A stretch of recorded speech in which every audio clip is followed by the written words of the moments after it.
ஆயுள் தண்டனை போதுமானதாக இருக்காது என இந்த நீதிமன்றம் கருதுவதாகவும் அவர் சுட்டிக்காட்டியிருக்கிறார். மரண தண்டனை தான் வழங்க வேண்டுமா என்பதை ஆலோசிக்க வேண்டும் என்று நீதிபதி கூறிய நிலையில இந்த வழக்கில் ஆயுள் தண்டனை போதுமானதாக இருக்காது என்பதையும் நீதிபதி கருதுவதாக நீதிமன்றம் கருதுகிறது என்றே சுட்டிக்காட்டுகிறார். இது அரிதினும் அரிதான இந்த வழக்குல இது போன்ற வழக்கில் இது போல ஒரு குற்றம் இனிமேல் நிகழாமல் இருப்பதற்கு அதற்கேற்ற வகையில ஒரு தீர்ப்பு இருக்க வேண்டும் என்று இந்த நீதிமன்றம் நினைப்பதாகவும் சுட்டிக்காட்டியிருக்கிறார். எனவே இந்த வழக்கில ஆயுள் தண்டனை போதுமானதாக இருக்காது என்று இந்த நீதிமன்றம் கருதுவதாகவும் அவற்றை குறிப்பிடுகிறார்.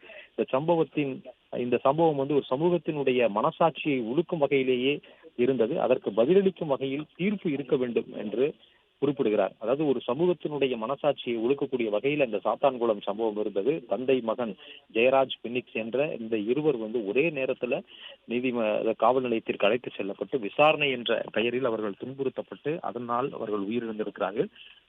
அதன் அடிப்படையில் தான் இது கொலை வழக்காக பதிவு செய்யப்பட்டிருந்தது. ஒரு இரட்டை கொலை வழக்காக பதிவு செய்யப்பட்டிருக்கிறது. எத்தனையோ காவல் மரணங்கள் நடந்த போதும் இந்த வழக்கை அவ்வாறு கருத முடியாது என்று நீதிபதி குறிப்பிடுகிறார்.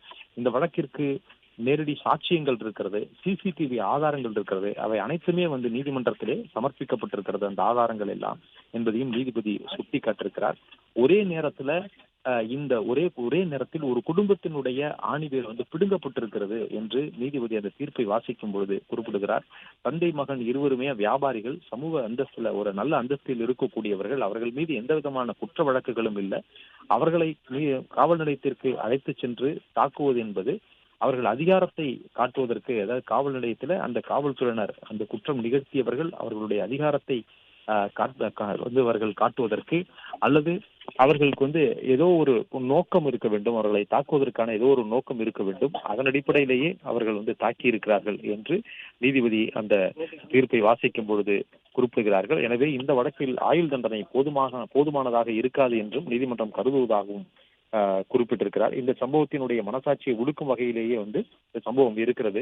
அதற்கு பதிலளிக்கும் வகையில் தீர்ப்பும் இருக்க வேண்டும் என்றும் குறிப்பிடுகிறார். 2011 உச்ச நீதிமன்றம் வழிகாட்டுதல்களை வழங்கியும் இது போன்ற காவல் மரணங்கள் நிகழ்வது வருத்தத்தை ஏற்படுத்துகிறது என்று நீதிமன்றம் குறிப்பிட்டிருக்கிறது.